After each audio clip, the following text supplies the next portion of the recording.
বন্ধুরা, আমাদের সনাতন ধর্মে এমন কিছু সময় আসে যাকে ঘিরে মানুষের মনে নানা প্রশ্ন, ভয় এবং বিভ্রান্তি তৈরি হয়। আর সেই সময়গুলোর মধ্যে অন্যতম হলো মল মাস বা অধিক মাস। অনেকেই এই মাসের নাম শুনেই ভয় পেয়ে যান। কেউ বলেন এই মাস অশুভ, কেউ বলেন এই সময় কোনো শুভ কাজ করা উচিত নয়। আবার কেউ কেউ তো এমনও মনে করেন যে এই পুরো মাসটাই যেন জীবনের জন্য অমঙ্গল বয়ে আনে। কিন্তু সত্যিই কি তাই? শাস্ত্রের গভীরে লুকিয়ে আছে এক আশ্চর্য সত্য। যে মাসকে মানুষ মল মাস বলে অবহেলা করেছিল, সেই মাসকেই স্বয়ং ভগবান শ্রীবিষ্ণু নিজের নাম দান করেছিলেন। হ্যাঁ বন্ধুরা, এই মল মাসই পরবর্তীকালে পরিচিত হয় পুরুষোত্তম মাস নামে, অর্থাৎ ভগবানের সবচেয়ে প্রিয় মাস হিসেবে। শাস্ত্রে বলা হয়েছে এই সময় করা জপ, তপ, দান, ভক্তি ও নাম স্মরণের ফল সাধারণ সময়ের তুলনায় বহুগুণ বেশি হতে পারে। তাই এই মাসকে শুধু ভয় বা কুসংস্কারের চোখে দেখলে চলবে না, বরং এই সময়টিকে আমাদের জীবনের এক আধ্যাত্মিক সুযোগ হিসেবে গ্রহণ করা উচিত। আজকের এই বিশেষ ভিডিওতে আমরা জানব মল মাস আসলে কেন হয়, কেন একে পুরুষোত্তম মাস বলা হয়, এই সময় কোন কাজগুলি করা উচিত নয়, আবার কোন কাজগুলি করলে জীবনে শুভ ফল ও মানসিক শান্তি লাভ হয়। এছাড়াও আজ আমি এমন কিছু বিষয় বলবো যা নিয়ে মানুষের মনে সবচেয়ে বেশি বিভ্রান্তি রয়েছে।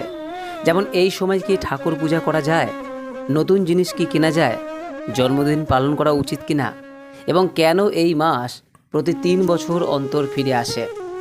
তাই এই ভিডিওটি শেষ পর্যন্ত মনোযোগ সহকারে দেখুন, কারণ আজকের এই আলোচনা হয়তো আপনাদের মনের বহু ভুল ধারণা দূর করতে সাহায্য করবে। চলুন তাহলে ভক্তি ভরে শুরু করা যাক আজকের এই বিশেষ আলোচনা, মল মাস বা পুরুষোত্তম মাসের প্রকৃত রহস্য। বন্ধুরা, সবার প্রথমে আমরা জেনে নেব মল মাস আসলে কি। বন্ধুরা, বিজ্ঞানের ভাষায় বলতে গেলে চন্দ্র মাস এবং সৌর মাসের দিন সংখ্যার সামঞ্জস্য রাখতে প্রত্যেক 3 বছর অন্তর একটি অতিরিক্ত মাস আসে, যাকে আমরা মল মাস বা অধিক মাস বলি। কিন্তু শাস্ত্রমতে এই মাসের গুরুত্ব অপরিসীম। অনেক সময় আমরা মনে করি যে মল মানে ময়লা, তাই এটি অশুভ মাস। তা কিন্তু বন্ধুরা একদমই নয়। পুরাণে বর্ণিত আছে, যখন এই অতিরিক্ত মাসটি তৈরি হলো, তখন অন্য সব মাসের মতো এর কোনো অধিপতি দেবতা ছিল না। সূর্য এই মাসের অধিপতি হতে অস্বীকার করলেন, কারণ এই মাসটি কোনো রাশির সংক্রান্তি ছাড়া আসে। এই অপমানে মল মাস খুব দুঃখিত হলো এবং নিজের নাম মল হওয়ার কারণে সে নিজেকে ধিক্কার দিতে লাগলো। সে তখন ভগবান বিষ্ণু শরণাপন্ন হলো।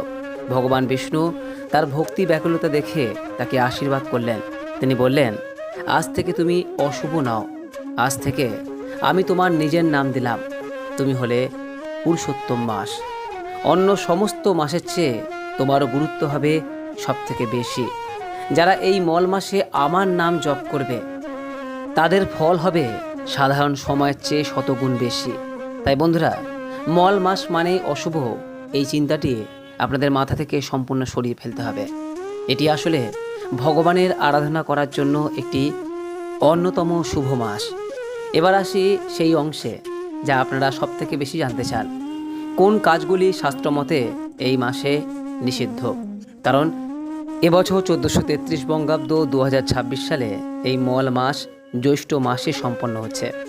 তাই এই কাজগুলি জ্যৈষ্ঠ মাসে করা থেকে অবশ্যই বিরত থাকার কথা বলা হয়েছে। এই সময়ে বৃহস্পতি এবং শুক্র গ্রহের অবস্থান শুভ কাজের অনুকূল থাকে না। সেই কারণে এই মাসে প্রথমত বিবাহ এবং বাগদান, অর্থাৎ এই মাসে বিয়ের শুভ লগ্ন থাকে না। এমনকি বিয়ের পাকা কথা, আশীর্বাদ, আংটি বদলও এই সময়ে এড়িয়ে চলা ভালো। দ্বিতীয়ত বন্ধুরা, গৃহপ্রবেশ ও ভূমি পূজা। আপনি যদি নতুন বাড়িতে উঠতে চান বা নতুন ভিটির কাজ করতে চান, তাহলে সেক্ষেত্রে জ্যৈষ্ঠ মাসটি মল মাস হওয়ায় এই সময়ে তা করবেন না। অনেকে এই সময়ে নতুন ব্যবসায় বিনিয়োগ করতে চান বা বড় কোনো স্থাবর সম্পত্তি যেমন জমি বা ফ্ল্যাট কিনতে চান। শাস্ত্রীয় মতে এই সময়টি এই সব কাজের জন্য উপযুক্ত নয়। তৃতীয়ত, অপ্রয়োজনীয় বড় উৎসব এই মাসে অবশ্যই এড়িয়ে চলুন। জন্মদিন বা বিবাহবার্ষিকী যদি এই সময় পড়ে তবে তা বড় অনুষ্ঠান না করে ঘরোয়াভাবে পালন করা ভালো। তবে মনে রাখবেন, নিয়ম পালনে বাধা নেই, জাঁকজমকপূর্ণ অনুষ্ঠানে বাধা আছে। চতুর্থত, এই মাসে বাচ্চাদের মুখে ভাত বা অন্নপ্রাশন বা প্রথমবারে চুল কাটার মতো মাঙ্গলিক কাজগুলি বন্ধ করা থাকে। অনেকে জিজ্ঞাসা করেন, দাদা তাহলে কি নতুন জামাকাপড়ও কিনবো না? দেখুন, প্রয়োজনীয় জিনিস কেনায় কোনো বাধা নেই, কিন্তু বিলাসিতার জন্য কেনাকাটা এই সময়ে একটু সংযত থাকা ভালো। বন্ধুরা, এইবার আসবো সবথেকে গুরুত্বপূর্ণ অংশে। এই মল মাসে কোন কাজগুলি করলে পরম পুণ্য লাভ হয়? শুনলে অবাক হবেন। মল মাসে আমরা যদি সঠিক উপায়ে চলি তবে আমাদের অনেক বড় বড় বাধা কেটে যায়। প্রথমত, পুরুষোত্তম মন্ত্র জপ, অর্থাৎ এই মাসে যতটা পারবেন হরে কৃষ্ণ মহামন্ত্র বা ওম নমো ভগবতে বাসুদেবায় এই মন্ত্র প্রত্যেক দিন জপ করার চেষ্টা করুন। আপনি যদি দীক্ষিত হন তবে আপনার গুরু মন্ত্র সমানভাবে কার্যকরী হবে। তাই এই মাসে আপনার গুরু প্রদত্ত গুরু মন্ত্রটি যত বেশি করে পারলে জপ করুন। দ্বিতীয়ত, দান ধ্যান। জ্যৈষ্ঠ মাসের প্রখর তাপে তৃষ্ণার্তকে জল দান করা মল মাসের সবথেকে বড় পুণ্যের কাজ। এছাড়া অন্নদান, বস্ত্রদান বা পশু পাখিকে খাবার দেওয়া এই মাসে বিশেষ রূপে ফলদায়ী। তৃতীয়ত, দীপদান। সন্ধ্যার সময় আপনার তুলসী তলায় বা ঠাকুর ঘরে একটি প্রদীপ এই মাসে প্রত্যেক দিন পারলে জ্বালান এবং ভগবানের কাছে শান্তি প্রার্থনা করুন। চতুর্থত, নিত্য পূজা। আপনার ঠাকুরের সিংহাসনে রোজকার যে পূজা বা আরতি হয় তা আগের মতোই কিন্তু চলবে, বরং এই মাসে জপ তপ করলে সাধারণ মাসের চেয়ে আরও 30 গুণ বেশি ফল পাওয়া যায়। তাই আপনার নিত্য পূজা কখনোই কিন্তু এই মাসে বন্ধ করবেন না।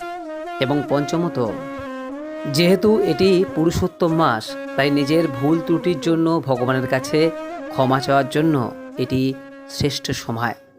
পরিশেষে একটা কথাই বলবো বন্ধুরা, শাস্ত্র আমাদের ভয় দেখাতে শেখায় না, বরং সঠিক পথে চলতে শেখায়। মল মাসকে ভয় পাবেন না, একে ভক্তির মাস হিসেবে গ্রহণ করুন।